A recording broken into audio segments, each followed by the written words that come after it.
Hello there, Pisces. Welcome to your April 2018 tarot reading. I trust that many of you have had a really good birthday celebration, and I hope that you're getting back into the swing of things, because I feel like April is going to be a really good month for you guys. There are some things that you kind of need to overcome, some challenges that you need to overcome, but overall, it's a really good month for you to try to lay down that blueprint for yourself and try to figure out the next step in your professional evolution, in your relationship sector as well, okay? So I'm going to relay 4 big messages for you guys that came out in this spread, and then we're going to go into these messages one by one and try to unpack them and see which areas they are affecting your circumstances for the month of April. So the first message that I have here is, they say it loud and proud. So this is kind of like a month for us to be a little bit more boastful about our achievements, our capabilities, our potential. It's not a month for you to kind of work behind the scenes, shy away from the limelight, and feel insecure about what you know when other people are asking you or soliciting you for information. This is a month to say it loud and proud. The second message that I have here is educational sore spot hinders achievements. And this is something that you are going to be dealing with for this month, or in the past. You might have been passed over for promotions and things like that, mainly because of what are perceived to be educational sore spots. They could be real or they could be perceived, okay? So things about yourself that no one else thinks about, but you do. So they could be real or they could be perceived. They could be, just illusions. But either way, these are things that you need to overcome because they are affecting your performance and also the way people see you in the work environment, in your professional sector. The third message here is beware of dubious dealings. And I feel like this is something that has happened since February, and it's coming back now, and you're trying to fix them. Fourth and final message here is gatekeeper of secrets. Now, this message came out in the card of the High Priestess, and whenever I think of Piscean people, I always see the High Priestess.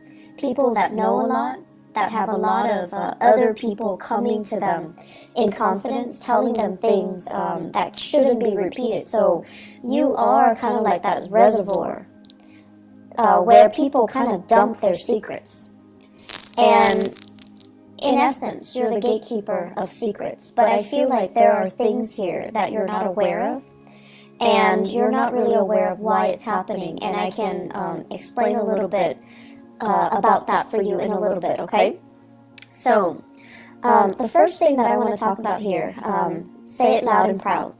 You show up here as the Queen of Cups in the reverse position, and you can be male or female watching this. The Queen of Cups in the reverse is sort of like tired of having people take advantage of you, tired of doing so much for other people and not getting that thanks, that reciprocity, and that recognition that you deserve. And tired of people not operating in a direct, frank, honest, and truthful manner when they are dealing with you or when they're dealing with other people. And then tired of, I want to say like the human condition. How can we all band together and just get along and not have to emphasize or argue over our differences? So I feel like you're just tired of all these things, being bogged down with all of these things.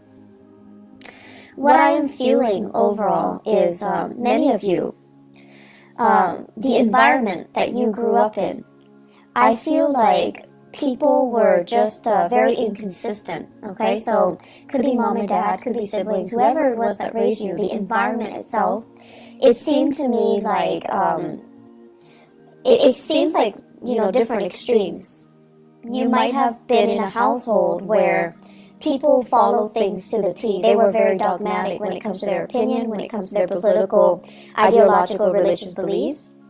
And there wasn't really a path to follow. It was just, dogma, doctrine.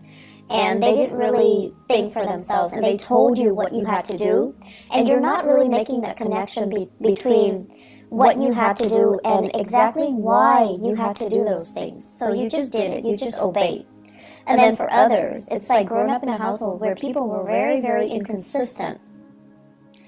And they say one thing and do another. They preach one thing and then they kind of hold that in themselves to like a higher standards or double standards, and they don't really practice what they preach. And so you're getting a lot of conflicting information, and you're also getting a lot of kind of like two-sided messages. Okay? And life, morality, and just what's right and what's wrong and what's expected of me.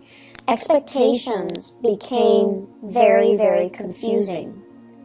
And so this message here, Say It Loud and Proud, has a lot more to do with you, who you are, and what you're trying to do and what you really believe in, independent of all of those inconsistencies around you. If you are aware that people around you are inconsistent in whatever capacity, they could be hypocritical, they could just be they preach one thing, but then they make allowances for themselves. Hypocritical. Or they're not strong enough to really adhere to the things that they preach because it's difficult, right? So whatever the circumstances and the people around you, you also need to understand that that is applicable to the way that they live their lives, but it's not really applicable to you, nor is it appropriate for you. And so you kind of need to find out, what is appropriate for you? What is it that you're needing to do? And so I see a lot of Piscean people kind of going through life very muddled, lacking a definite sense of direction, lacking a definite sense of, what do I really believe in? Where do I draw the line? And what will I not or am willing to tolerate? So I feel this energy coming through where you're just trying to feel things out. And you're not really sure what's really right and what's really wrong. So it's that sense of, dubious morality, dubious like dealings. And you do make a lot of allowances for other people because you understand that, we are all just trying to do our best. And so what comes out as a result of that is you're not really sure where you stand. You're not really sure if everything that you've known is really, really true, or if it's just something that, you grew up being exposed to, it's indoctrinated, and you just believe it as real when it doesn't really merit the belief, or it doesn't really stand the test of time. So I feel like you're dealing with you're dealing with that lack of, what is really appropriate for me. And so you're on your path trying to find something that you believe in, trying to find that group, that ideology that really fits into your lifestyle. And then when you find it, you kind of need to own it, you kind of need to proclaim it, and you kind of need to just adhere to it, okay? So don't be afraid of whatever it is that you believe in. Don't be afraid of whatever it is that you feel is right for you. You need to own it, and you need to, be vocal about it. I'm sensing some people that, believe in like esoteric teaching, like astrology, numerology, even palmistry, even like tarot readings, for example.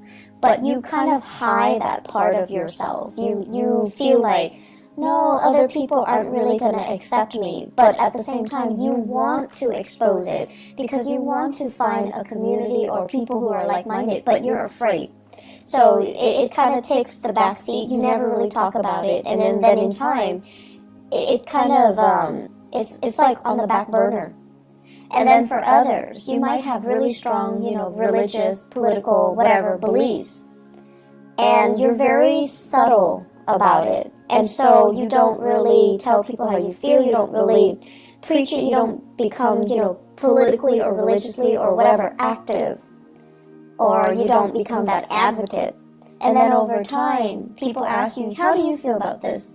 You kind of shy away from those big, divisive, or even big political debates. And so own it, don't run away from it. It's going to allow you to find people that are like-minded. And if it is something that you believe in, don't shy away from it. Own it, express it, and especially live it, okay? Once you start to do that, you're going to find yourself a lot happier, a lot freer. And you're going to find yourself in a position where you're going to be in alignment to find people or a community of people that are similarly minded, to find a community of people that are like you, just as passionate about the same things, just as, I almost want to say like, that have the same aspirations, the same dreams, and, you know, they have the same goals as you. So the way for you to find yourself and to find that group and to find that community of people is to own up to the things that you believe, advocate for them, and say it, you know, loud and proud, okay? The second message here, educational sore spot hinders achievement. Many of you, what I have here is the Two of Wands, and the Two of Wands is kind of thinking about what's next. What's the next step that I need to take? What else is out there for me? I've been doing this for a long time. What else is out there? And the Two of Wands is a really beautiful card, but it also points to me a little bit of fear, trepidation, not willing to take that first step, not like the Fool where you take this blind leap of faith and hope everything is going to be okay. The Two of Wands deals with wanting to plan things out, not jumping into things and being a little bit careful and cautious and wanting to have somebody familiar to kind of venture into this next phase of your life with you. So it's like fear of doing the next thing on our own. And I feel like that's where many of you are at right now. I'm feeling many of you are thinking about a career change, okay? And you're thinking where I'm headed right now. Some of you are hindered mainly because everyone else, let's say they have a master's degree and they have a PhD, a doctorate degree, and you might only have a bachelor's degree, and you're just like, if I want to advance a little bit more, I'm going to need to go back to school. And or some of you are just like, my income generating capabilities is maxed out. They're not going to hire me without that advanced degree under my belt. So what can I do? Should I switch direction? Should I change, switch gears and go into a different path altogether? Or should I think about my career development? And, every time we go back to school, it's a big trade-off, right? Because it's about leaving school, like higher education. It would take like 4 for a bachelor's and then 2 years for a master's degree. If you're doing it part-time, then it takes a little bit longer. So you're kind of making that calculus, and you're trying to think about the trade-offs, 2 or 4 years of foregoing really good earnings in order to go back to school, or having to suffer through school, doing it part-time and not having the time to yourself and not having the time to, for leisure activities, or not having the time to take care of everything that you need to take care of, children, family members, your significant other, and so forth.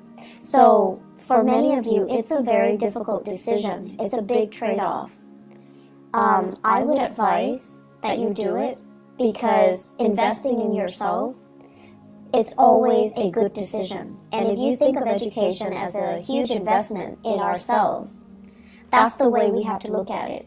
Yes, it can propel you to that next step in your professional life where you get paid more, where your doors will open for you when it comes to promotion. Yes, you have all of these things.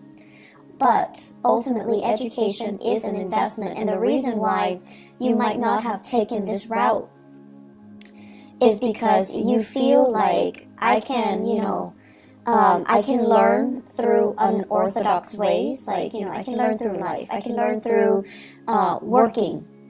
I don't need to go back to school. But I feel like where things are set up for you guys professionally, school, additional schooling, additional education is going to be required. And going back to school, if you've been thinking about this, mulling this over for quite some time, I feel that you need to stop dithering and you need to just do it, okay?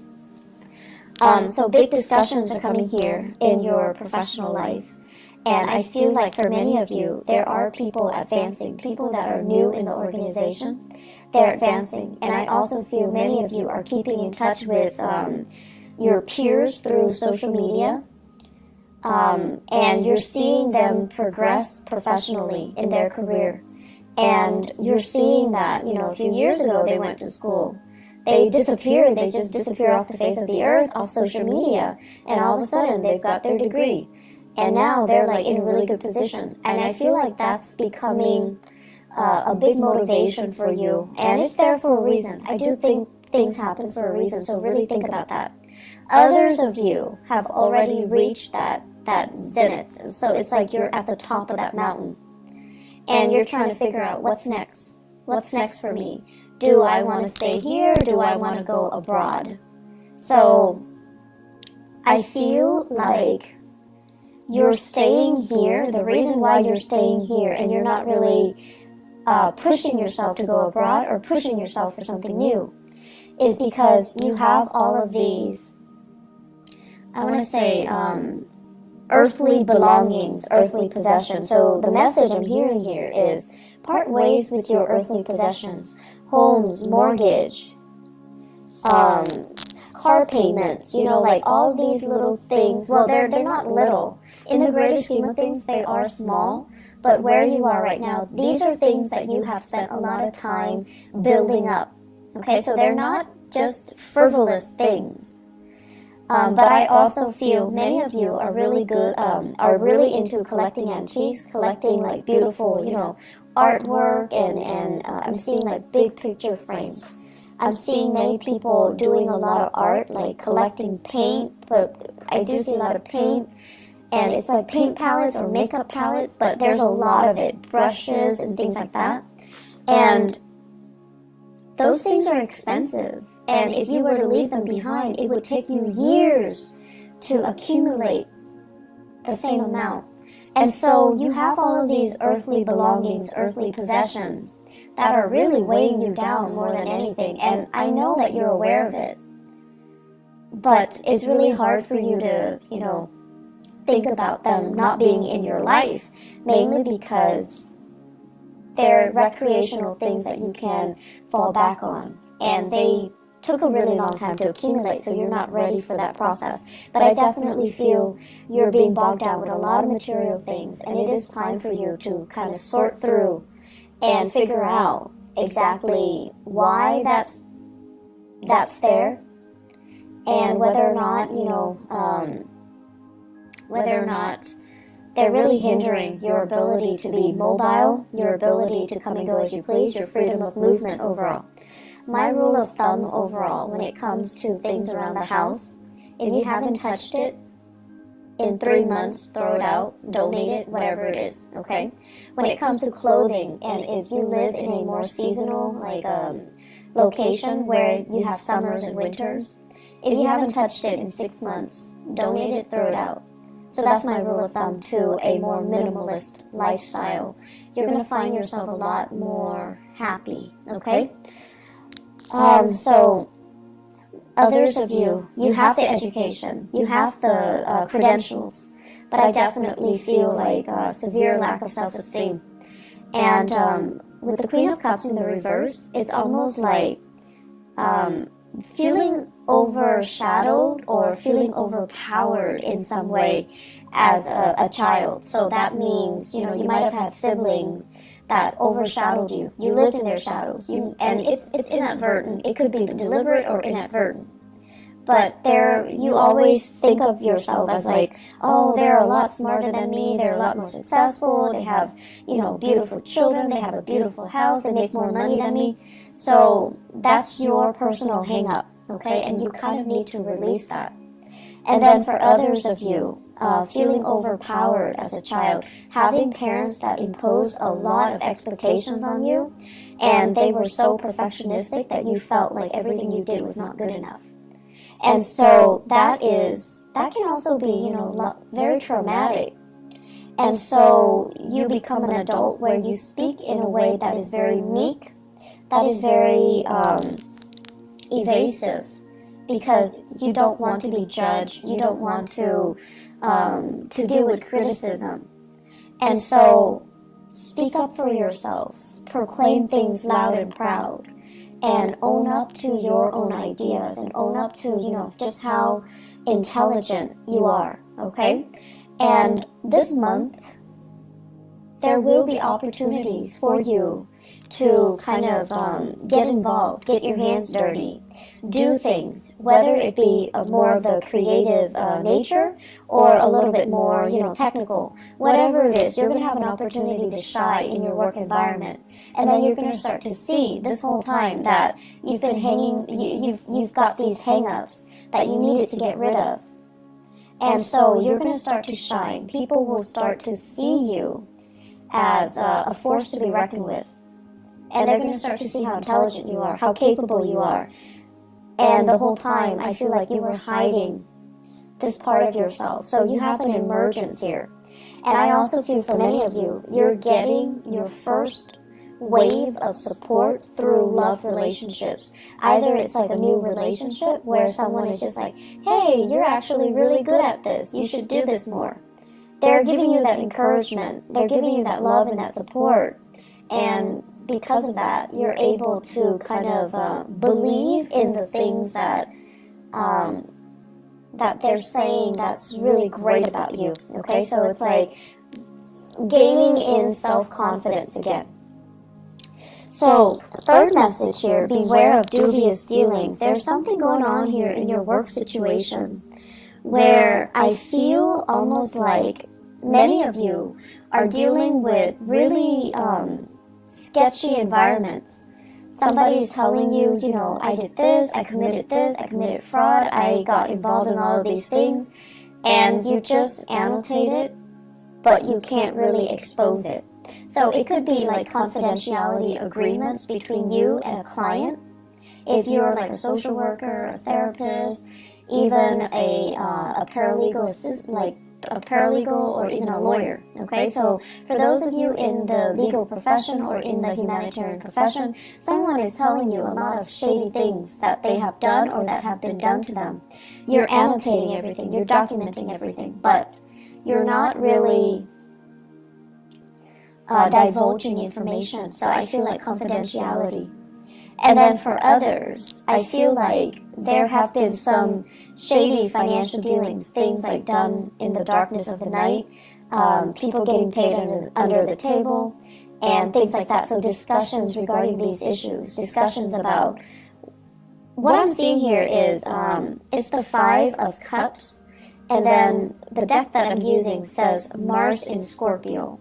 Mars in Scorpio basically deals with Mars deals with action. Scorpio is a very, very underhanded, but it's also like below the surface. Okay, so it seems to me like dealings that are below the surface, dealings that are a little bit shady, a little bit sketchy, or things that are done in a way where you're not really sure what exactly happened, who's involved. And so many of you might be doing some investigation, some digging into some transactions. Many of you are following the trail of the breadcrumbs to see where it leads you. Many of you are sifting through financial transactions to figure out what exactly happened. And it is also tax season in the United States here in April. So that's what I feel is happening here as well. You're sorting things out. I don't see there are, bad things that come as a result of this, but I definitely feel you want to cover your bases. In the career sector, I do see here opportunities, discussions when it comes to like promotions, discussions when it comes to getting a little bit of a pay increase. So I feel like that's available for you. But once again, the superiors might be looking at your level of involvement, how your leadership capabilities, and so don't be meek, okay? Make yourself stand out, make yourself loud, and make yourself, let yourself be heard this month, and that's going to bode well for you when it comes to, the promotions. Last message here, gatekeeper of secrets. So this is the High Priestess. And I really like this message for you guys, mainly because Piscean people are just very, I want to say like, you're like a tulip. You're very, very elegant, but you also have, you know, really, really strong reserves of inner strength. And, you know, the tulip, it springs up in the springtime, and it lies dormant in the winter. It's able to survive the frost. It's able to be very self-contained. And it deals with, you know, being able to kind of like slip below the radar and let other people shine. So not stealing the limelight from other people, allowing other people to live and let live. So I feel like you have this really quiet reserve of inner strength about you that is very understated, and that is, you know, you're not boastful about it either. And I also feel many people, you have this non-judgmental way about you where you put people at ease. People come to you and they can bear their deepest, darkest secrets without feeling like you're judging them, okay? And so you are privy to a lot of confidential information. You are privy to just a lot of secrets. And I also feel, because, you know, your instinct is, whatever you tell me stays in this room. I'm not going to expose it to anybody. I'm never going to, you know, betray your trust. So you can trust me with it. And so it's like a one-way street. It goes in, you shut the door, and the secret just never, ever, ever, ever gets out. And so the way that I'm looking at this is, a lot of us, we learn through trial and error. We learn through mistakes, right? And then others of us are a little bit more crafty. We learn by watching the mistakes of other people, and we learn what not to do. And so the fact that I feel many of you learn a lot through trial and error. And when you are emotionally compelled to do something, because emotionally you're worked up or you're invested in it, reason and logic tells you, no, not a good idea. Because you're emotionally compelled to do it, you're going to do it anyways. And so what I'm getting at here is, a lot of people are telling you their deepest, darkest secrets. They're telling you things that they have done, and they're also telling you about the consequences. So the smarter way for you to operate on this high priestess, gatekeeper of secrets analogy is, learn from other people's mistakes. You don't need to repeat their mistakes. You are privy to a lot of information, and you are exposed to these snippets of information for a reason, so that you can learn without having to, you know, get yourself hurt, get yourself in danger, without having to do a test run or a try run just to prove to yourself, okay, that doesn't work, so let me just not do that in the future. We have to be a little bit smarter about the insights and the epiphanies that we get. We have to be smarter about how we use information, how we get information to work for us, okay? And at the same time, we need to be careful to kind of hold ourselves to high standards, because we are privy to a lot of personal information. So what you do ultimately matters. Aim to be, aim to be the person that can be entrusted with these, you know, secrets, okay? So the message here about dubious dealings and secrets come out together. So I feel like they go hand in hand. Can we sell these secrets to better ourselves? Probably not, and you know that as well. So don't be blinded, okay, by these opportunities. I feel like it's really important for us to keep mum and to basically perform the duties that we are entrusted, all right? Because confidence, once it is betrayed, we can never earn it back, okay? So trust and confidence, once it's betrayed, we can never earn it back. So, Pisces, I'm going to leave you guys with that. I feel, well, actually one last message, and this is going to be in your relationship sector. I feel like many of you are starting on a new path here when it comes to relationships. And so it's really important for you, once again, learn from the past. Don't get bogged down with relationship partners that don't really appreciate you. And kind of own up to how you feel, what you need, proclaim these things. And if the other person doesn't deliver, that's when you know it's time for you to go, okay? I feel like we have here the Judgment card, so it basically points to new beginnings, new people, a new path that is in store for you. I feel like many of you are contemplating the next big move, but once again, there's that fear of, do I want to do this alone, or do I need another person? And if you find yourself really compelled to take a specific path, and your relationship partner is not really on the same page with you, I feel like that might not be the right person for you. Okay, so I'm just going to leave it at that. I wish you all the best, and take care of yourself, okay? And I'll talk to you guys soon. Bye-bye.